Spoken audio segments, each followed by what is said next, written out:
UFC 311 is coming up this Saturday, man, and today I'm about to break down and give my predictions for the whole entire card. I know I'm a little bit late with this. I do apologize, but I don't have any excuses. I just was a little bit late with it, and I did want to get it out yesterday. Didn't end up happening, but I will be live for the card, streaming my reactions, live betting on the card, so make sure y'all boys hop in when the first fight starts. I'll be live, as well as make sure you subscribe, man. I'm trying to hit that 1,000 marker.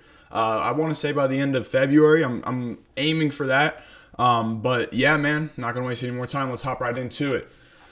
The first fight we got up is going to be Tagir Ulanbekov taking on Clayton Carpenter. Now, I don't think that this line should be as wide as it is, but I do think there is a clear winner here, and that is going to be Tagir. While I don't like Tagir, I think, he pulls out of quite a lot of fights. He misses weight a lot, and he doesn't fight often. He does have a good skill set to beat Carpenter. As you can see here, the height of both guys says 5'6", 5'7". I disagree heavily. Tagir, to me, seems like he's going to be the much taller guy in this fight with the longer reach as he does already have. I think he's going to be about an inch or two taller. Clayton Carpenter might be 5'5", 5'4", around that area. But Clayton Carpenter's out of MMA lab, training with guys like O'Malley, training with guys like Bautista and Kyler Phillips, and I think Cannonier's over there. So he does have a lot of good training partners and a lot of good small guys to work with, and he does, have a good skill set, right? He has okay striking. I don't want to say it's great. I know he had a lot of boxing experience in the past, but it's not great. His combinations don't look good. His technique don't look good. But he does throw hard combinations and does extend them. And that's what he's going to have to do versus Tagir, because Tagir is going to be able to stay on the outside. He is the faster guy here. I do believe that Clayton Carpenter, while he does throw hard, he hits hard, he is cement-footed. He doesn't move his head well. His footwork kind of sucks. But he shines on the mat in every single fight. And it's going to be hard for him to shine on the mat here because he's going up against a guy like Tagir who is extremely slick on the mat, right? He's got really good front chokes, good chokes everywhere, good RNCs, gillies. The dude is a monster when it comes to that, and he can be put on his back, but he's very quick to get up or sweep you. He's really, really good at that. It's just a tough matchup for Carpenter, man. He's beaten two guys that are Lucas Rocha, who's a strawweight, and another guy who I don't know. I don't even know if he's in the UFC anymore. And they weren't the most, dominant, impressive performances, especially because I think he was getting tagged up on the feet. I don't like his defense. And Tagir is a guy who is not going to, overpower you with strikes. And I do see a way that Clayton Carpenter just is on the pressure the whole entire fight, and I think he can win that way. But I just think he's not going to be able to do it, and I think Tagir is going to be able to wrap him up in some sort of choke or ensue his own wrestling upon Clayton Carpenter, where I have seen him put on his back in the past. And I do believe that Tagir is, a little bit better here, so I am going to pick him to win this fight. But I do not like the odds on it. Next up, Ricky Turcios versus Benardo Sopaj. This fight was supposed to be on a different card. I can't exactly remember, but I did pick Benardo Sopaj to win, and I am going to pick him here.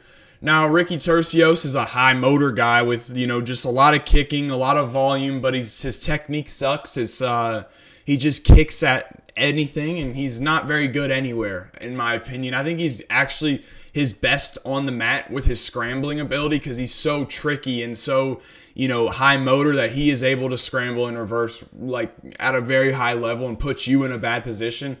In this fight, it's a tricky fight. I definitely wouldn't bet on it because I don't exactly know where Benardo Sopaj's head's at, especially after coming off one of those brutal knockouts from Vinicius Oliveira, and I just would probably stay away. But when it comes to Sopaj, he's got a very balanced game. He is a guy who can strike. He's going to be the more powerful guy, the better striker with the technique, and I think he's got opportunities to knock Turcios out, and I think that's the way he wins this fight. I'm not a big fan of Ricky Turcios' striking defense. I think he leaves a lot of openings, and he does get hit quite a bit. And to me, that Sopaj is a guy who is going to be the better wrestler, but I think if he keeps it on the feet, he'll find the finish there. If he does take Ricky down, I can see him putting him on his back, but I do see Ricky being able to, one, put him Benardo in a bad position, or two, being able to sweep him. Ricky's very good at that, and that's something I've noticed while watching him. He's a tricky guy on the mat. I'd probably stay away from him on the mat if I were Benardo Sopaj, but at the end of the day, it is somewhere that Benardo Sopaj does shine, so I will be taking him to win this fight. But I'm going to say by I'm going to say by a KO, a right overhand. I think he's going to knock Ricky Turcios out. Next up is going to be Rinya Nakamura versus Muin Gafurov. Now, I really don't like these odds, okay? When you look at Muin Gafurov, he's had a weird stint in the UFC. He lost to Chad Anilger, who I really regarded as one of the worst fighters on the roster on the Contender Series, and I don't know how he lost that fight. But when you look at Muin Gafurov, he's got that combat sambo background. He's a guy who has trained with Merab at Syndicate MMA in the past. And he is at a big disadvantage in terms of the athleticism here. I don't think like his wrestling or his grappling is as good as Nakamura by any means, but he does have the ability to keep up with him. And one thing that I really did notice about Muin Gafurov is when you're on the feet with him, he will exchange with you, okay? And Rinya Nakamura is a guy who gets kind of wild in those exchanges, and he does get hit sometimes, and Muin Gafurov will take that fight to him. But if this fight does make it to the mat, I do expect Rinya to be able to control Muin Gafurov for long amounts of time. Not like extremely long like the past couple fights he's had, but I do expect him to be able to control him for minutes of a round. Because Muin, while he is a combat sambo guy who has that wrestling, grappling background, he just does kind of struggle with, the athleticism of guys. And I've seen him get put on his back by John Castaneda. And, that's a fight where he brought the fight to Castaneda and ended up losing a point because of a headbutt, where I thought the fight was pretty close up to that point. And I don't think that Muin is bad enough for him to be minus 500 in this spot, because at the end of the day, Nakamura is a great wrestler, but Muin does have that sambo background. And I do, see him being able to scramble up out of positions, sometimes. So I don't hate the shot on a 4-1 underdog, especially here. I don't hate it. But I am going to go with Rinya because the dude has fantastic athleticism. When you look at Rinya, you see him run right through the road to the UFC, finishes everybody in the first or second round, I believe, kills everyone, comes in the UFC, beats Carlos Vera, not a good win. Carlos Vera sucks, and I can't remember his last win. Oh, it was Fernie Garcia, right? And both those guys are not good. This is a step up. Muin Gafurov has a more balanced game. And I don't think it's going to be as easy as those fights, right? And I can see Muin bringing the fight to him. I definitely am not a fan of these odds. I will tell you that right now. But I am going to pick Rinya. Like I said, his athleticism is going to play a big factor here. He is the stronger guy, the guy with extremely fast entries. His control is great. He's, like I said, strong, athletic. He's a very, very good fighter. But I just do think that overall, Muin can bring the fight to him. And it could be tricky, but I am going to go and pick Rinya Nakamura via decision. But I'm going to say 29-28. I think this is a close fight. I'm willing to probably put money on Muin to win. Next up, Karol Rosa taking on Ailín Pérez. And I'm going to keep this one short and simple. I'm going Karol Rosa. I like her leg kicks a lot. And I just, when you look at Ailín Pérez, she's taking people down, but she's not controlling them. I like Karol Rosa to win this fight. I'm not, betting on it, but I do expect her to go out there and, land leg kicks, beat her at range where Ailín Pérez sucks on the feet. And if Ailín Pérez can grapple and hold her down for long periods of time, maybe she can win. I don't see it. I know Karol Rosa doesn't have the best takedown defense, but she is a black belt in jiu-jitsu. I expect her, to be able to take advantage of Ailín Pérez on the mat if she's on her back, or be able to get up to her feet. So I am going to go with Karol Rosa to win this fight. So yeah, next one. Bit of an interesting one. You got Azamat Bekoev taking on Zachary Reese. Now, Azamat Bekoev is a new guy. He fought on LFA, and I watched him a good amount, and I'm not too impressed with him, okay? There is some things he can do in this fight, which is grab a single leg, where Zachary Reese is going to be in the opposite stance. I do believe Zachary Reese is a southpaw, if I'm not mistaken. And Azamat Bekoev is a really, really good single leg. He has very good control on the mat. His finishing ability on the mat is not great. His striking is not great. He fights like shit on the back foot. And I've seen him put in some bad positions on the mat with some aggressive submission guys. And overall, the stronger, better athlete here is going to be with Zachary Reese. He's on a full camp as well. He's bigger. He's stronger. He's a better athlete. He's faster. He hits harder. So he is the more dangerous fighter here. And Bekoev, it says he's 6 foot. I don't believe so. I think he's about 5'10", 5'11".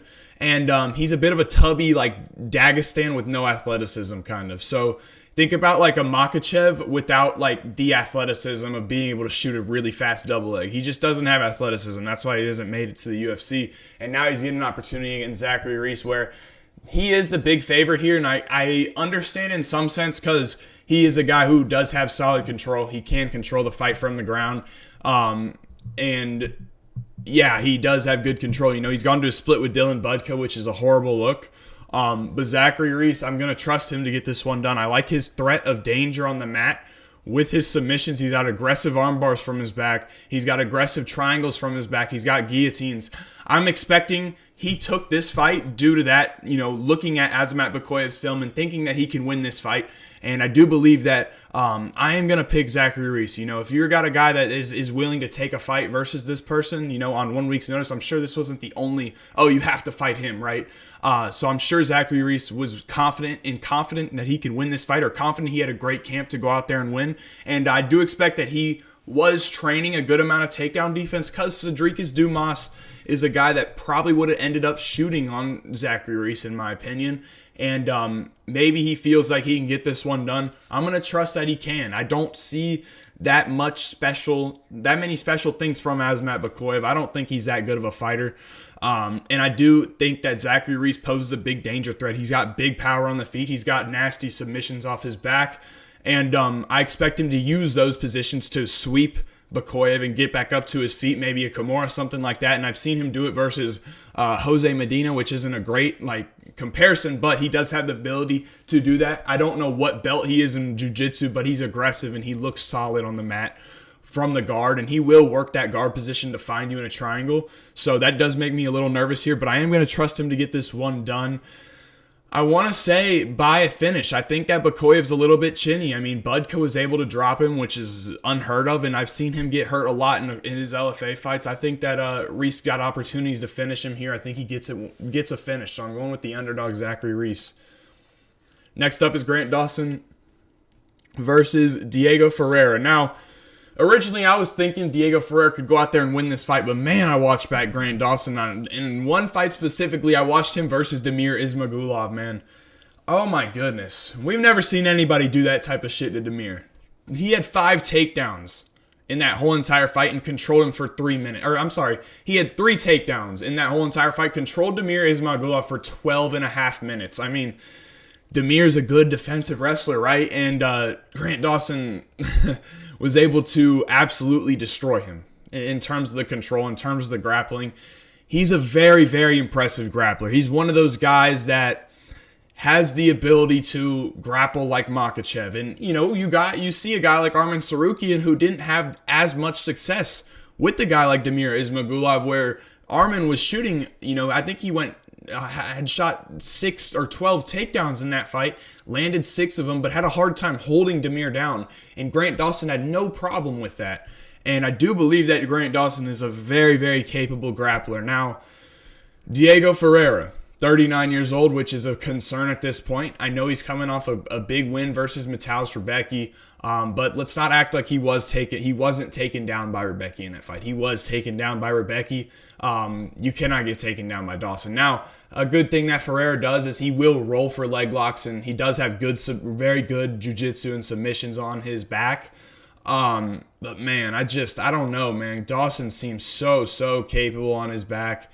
And obviously Ferreira is going to be the better striker, but he's not some insane striker, right? I don't think when I look at Diego Ferreira that I'm looking at a fantastic striker. I'm looking at Diego Ferreira, a guy who is mainly good on the mat, but can be controlled. Been controlled by Dariush, been controlled by Rebecki in other fights as well. And I do believe that Dawson is better than all of those guys. So overall, I am going to have to go with Grant Dawson. I think the line is a little bit correct here, man. Diego Ferreira is 39 years old. And obviously the guy's tough, you know, but I just don't see him getting through Grant Dawson. Obviously, Dawson is horrible on the feet. I'm not going to lie to y'all. He has no coordination. His technique's not great, and his durability is a little bit questionable. You know, I can't remember what the dude's name is. Ricky Glenn was able to hurt Grant Dawson on the feet, which is oh my gosh, embarrassing. But Obviously, Green was knocked him out, but I think, man, Dawson's a beast on the mat, man. He is really, really good with the control. I see him getting this one done via control. I'm going to go with the decision over Diego Ferreira. Grant Dawson decision. Next up, this can't be right. There's no way this is right. It's not opening. Okay. Next up, it's not opening. Billy Elekana taking on Bogdan Guskov. I don't know why it is not opening for me, but I don't think these odds are right. Billy Elekana, I actually watched him quite a bit. He's a guy who changes southpaw, changes orthodox, and he does throw some decent stuff on the feet, okay? He's a pretty light on his feet striker with solid takedown defense, and I do like his game overall, but he runs into some issues for me, and I'll tell you why. Number one, he is a little bit low volume, and number two, he's small for the weight class. I do believe that he is a 185er. He needs to be at 185. I don't think that 205 he's big enough. And then he's going on against Guskov. And man, watching back Bogdan Guskov from his regional days to now, he just has no regard for anything. Okay, Billy Elekana is going to have, in my eyes, nothing for the guy. I just don't see him knocking out Guskov unless it's with a head kick, because Elekana has some good head kicks, but Guskov's so durable, man. He's so damn durable. You know what I mean? And it's just like Elekana, I just don't know if he's enough to back him off. And I think Guskov's just going to walk him down. And if eventually, Guskov is a guy who has a ton of finishes, and I think he's only had one decision in his career, so he's a guy who likes to finish fights, get him out of there. If he cannot get Billy Elekana out of there on the feet, I'm sure he'll take it to the clinch, where I've seen multiple guys have success holding Billy Elekana in the clinch.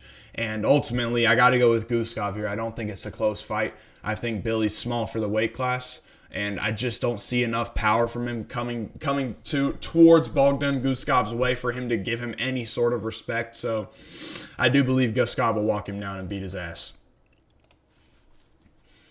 Got a bit of an interesting one here.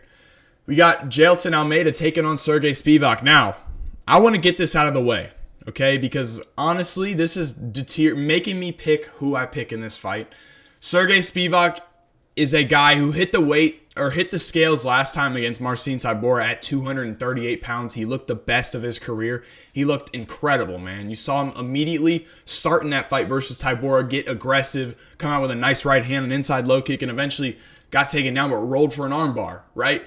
So the guy was just steaming with confidence. Now he's taking on Jailton Almeida, and I don't know what he's going to hit the scale at, okay? Because in this matchup, you look at the skill sets of both guys, they're both very good, okay? And Spivac has the skill set to nullify some of the things that Almeida does, the skill set, the athleticism that I don't know about. So I am going to pick Spivac for the time being. But if he comes in and weighs on the scale anything over 245, I'm gonna definitely pick Almeida, because I do believe that last Spivac we saw, man, was so in shape, so prepared, looked like a way better athlete, light on the feet. He looked like a mean fighter, man, and I do think he has the ability to beat a guy like Jailton Almeida. Now, Almeida is a guy who, man, he's just a dominant grappler. His takedown entries are fast as hell. He's strong as hell. He's athletic. He is a tough guy to beat. And I don't know if I necessarily understand the odds here, because you saw a guy like Curtis Blades nullify that of Jailton Almeida and stuff a couple takedowns, and nobody has been able to do that. Now, I expect Spivac, if he is in good shape, to be able to, withstand some of the stuff that Almeida has to offer. I can't, obviously I can see Almeida going out there and, beating Spivac's ass in the first round and knocking or TKOing him, or submitting him early on. And I would hate to see that, because I do like Spivac, and I think if he comes in this fight and he had a good camp and he's not lacking and slacking, if he comes in with the good weight, I'm going to pick him here, okay? I'm just going to pick him for now. But if he comes and he hits that scale under 245, man, I'm going to pick him to win. So, yeah, I'll be going with Serghei Spivac to win this fight via decision. Next up, Jaime Barcelos taking on Payton Talbott. Okay, I wanted to, maybe be able to take a shot on Jaime Barcelos, and I do think that Jaime has a good skill set. He does. And one thing you look at in this fight is the wrestling side, because I've seen Payton Talbott get controlled, and I've seen him get controlled multiple times and lose rounds, right? But I don't think Hani Barcelos is that good of a wrestler as everybody tries to make him seem. He's got fast entries, but he doesn't have any ability to hold people down for long. And I do think that Talbott's athleticism is going to be the big difference maker, as well as the durability. Hani is a guy who is a good boxer, puts good combinations together. But, man, I watch Talbott, and he's a hell of a fighter, man. He is really, really talented. His timing on all of his counter shots are just unbelievable, man. He's a very, very dangerous guy. And Barcelos' durability has been failing him recently. Got knocked out by Nurmagomedov, and even in his last fight versus Christian Quinones, got hurt multiple times there. Talbott's going to put him out probably. I don't really see another way that Hani Barcelos wins unless he can control Payton Talbott. But Hani's been training hard. I looked at his Instagram. He looks like he's training like hell.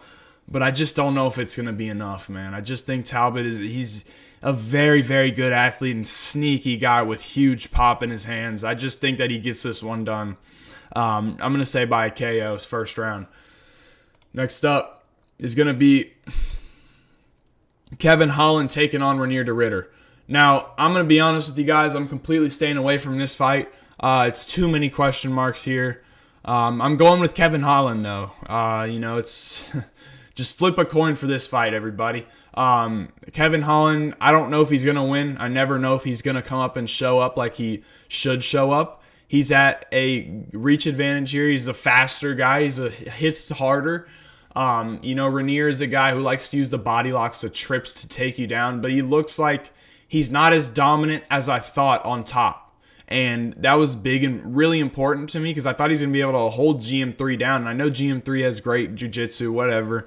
But I thought that Reinier would be able to hold him down a little bit longer than he did. And I think that Holland, he does have a black belt and he is a pretty good jiu-jitsu guy with good submissions. So I do think that he can win this fight.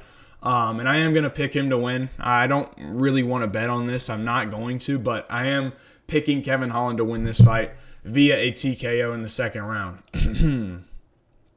Next up, we got Beneil Dariush taking on Renato Moicano. Now, this line has closed incredibly. Okay, Beneil Dariush was sitting at I almost want to say plus 200, and I bet on him at plus 200. And I was getting slack and hate about it, and now everybody's trying to oh my gosh, that was the worst stutter ever. Starting to see what I was seeing originally, right? Where Beneil Dariush, he can stuff the takedowns from Moicano, right?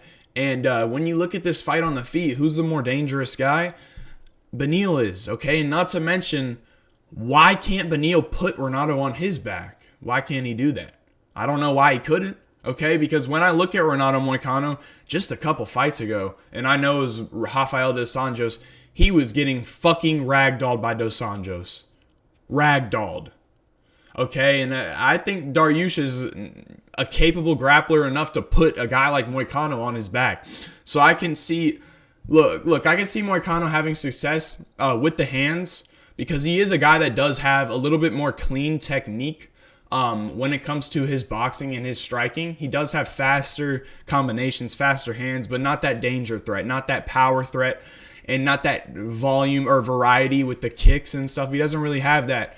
And Beneil Dariush is a guy that has that, right? He has hard-ass kicks, hard-ass left overhand, and he throws his punches hard. And he has great takedown defense and great reversals, and I can't see him being held on his back for that long. Now, when you look at Moicano, he's a beast when it comes to body lock takedowns and controlling you in half guard. A beast. He really is. I just don't know if he's going to be able to get Beneil in that position. I think Beneil is a guy who can put him on his back. I do think in hindsight it's a very close fight, but ultimately, man, I'm going to go with the more dangerous fighter in this one, and that's going to be Beneil Dariush. He is the more dangerous guy who has more pop, more finishing ability when it comes to the knockout side of things, so I think he gets this one done via a decision. Next up, easily the best fight on the card. One of my favorites of all time, man. I got to be honest with y'all. I'm so fucking excited, man. Jiri Prochazka taking on Jamal Hill, and I already broke this fight down, and I'm going with Jamal Hill, man. I got to. And I've explained myself to people multiple times, and I don't know how much more I need to explain it. I think Hill's the more durable guy. As you can see, Prochazka has 36 fights on his record. He's a guy who his durability is failing him. It is completely failing him. Ever since he's got to the UFC, he's been hurt in every single fight. And I think that's going to continue. And I think Jamahal Hill gets a knockout in the second round. But I think it's going to be a hell of a fight while it lasts. But like I said, I think the durability is a little bit different here. You got Jamahal coming off a knockout loss. First one of his career. First time being stunned. First time being dropped. First time being hurt in a fight. And Prohaska has been hurt so many times, countless times, right? I think his durability's gone, and you need durability if you're going to fight like that. I think Hill finds the mark, and I think he's going to put him out cold. So I'm going with Jamahal Hill to win this one via a KO. Next up is going to be Merab versus Umar. I actually did not break this fight down in a full video, and I'll tell you why, man. I like Merab. I don't really like Merab, honestly. I think he's a little bit funny, but I just don't know what the fuck he's going to do to win the fight. It's just the main thing for me, guys. What the fuck is he going to do? I know I can say this about his other matchups. Jose Aldo, what is he going to do there? He can't take Aldo down. What is he going to do against Cejudo? He can't take Cejudo down. But then he's looking at Umar, who's stronger. He is a better wrestler. He is a better striker. He's a monster at keeping his range and his distance and landing volume. What the fuck is Merab going to do? It's like, I don't even want to just say this because I don't know. I don't know what Merab can do. Merab doesn't have much to offer on the feet. He's got a high motor, obviously. He's going to shoot takedowns, but he can get reversed and put on his back by Umar. Momentarily, I do think Merab is a great scrambler, so I do believe that he'll be able to get back up. But Umar, I just don't know what the fuck Merab's going to do here. I know he's on a fantastic win streak, and he's dominating people, and I did pick him to win O'Malley. Oh my gosh, I picked him to beat O'Malley. And I just don't know what he's going to do here. There's nothing. He can break it and, put Umar in the clinch. Umar's better in the clinch, right? I just don't know what the plan is from Merab here. And I know he's got a lot of injuries coming into this fight. I just don't know what he's supposed to do in this one, man. And I looked at the fight. I looked at both guys. And this is the conclusion I've come to. It's just a question mark because I don't know what Merab is going to be able to do to win the fight. There's just nothing. I don't know what he can do. He's smaller. He's outskilled everywhere in this fight. His control is not good. He has no finishing ability whatsoever. I think Umar wins this one. And even if Umar gasses out in the fourth, later on in the fourth, and Merab steals 2 rounds, he can't finish the guy. So what the fuck is he gonna do, right? So I think Umar's gonna win, man. I keep it as simple as that. I think he'll win a decision here. Quite easily, too. The main event, Makhachev taking on Tsarukyan. Yes, I've broken this fight down already. But I have to say I don't like the odds. And I definitely don't like the odds. And there is a chance that I'm betting on Tsarukyan because, first of all, he's a very, very capable fighter. And I've talked about this a million times. He does have the ability to go and beat anybody. And I do truly believe that. And this is a hard fight for Makhachev. But I did talk about this fight as a fight for Islam where he can control the fight. And wherever it goes, he can be the guy who is better. In terms of the athleticism and the speed, I think Arman might be a little bit better. But it's not far away, right? I think Makhachev's the stronger guy. He's the more technical striker. Easily, he's great at range. But I think if Arman puts it on him and makes him fight and puts the pressure on him and not make Makhachev and all these Dagestan guys just touch you at range until they get their fucking takedowns where they don't want to take any risks at all. I think Arman can, if he, like I said, takes the fight, is aggressive, he can go out there and win, okay? And I think he's a guy who's a very, very capable fighter of winning, and I do not like the odds. And if anything, I think Umar is a guy who is going to kill Merab, and Arman's a guy who's going to make this fight a little bit tougher.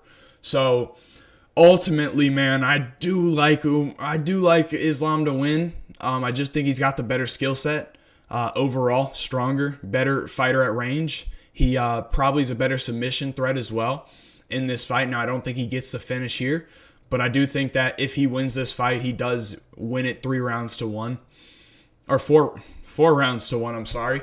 But Arman's a very game opponent. I could see him winning this fight if the game plan's right. And I've really studied this fight extensively, and I do think that if Arman is a guy who can bring that fight to Makhachev, he can win, man. And I don't know, maybe I need to become a coach, because I do think that you have to bring the fight to a guy like this. And Arman is a guy who has fantastic takedown defense and is going to be able to scramble forever. When Makhachev is faced up with a striker or anybody that is putting too much pressure on him, he's going to shoot a takedown, right? So if Arman's able to get in his face and land some shots, and then Makhachev shoots the takedown and Arman defends it, gets right back in front of him, he can win this fight. And we'll see what happens, man. But I just don't think Arman's going to do that. And I'm a genius when it comes to MMA coaching. And if Arman did this, he'd go out there and win. He's got to bring the fight to Makhachev to win, and I don't think he's going to do that. So I am going to pick Islam Makhachev to win this fight.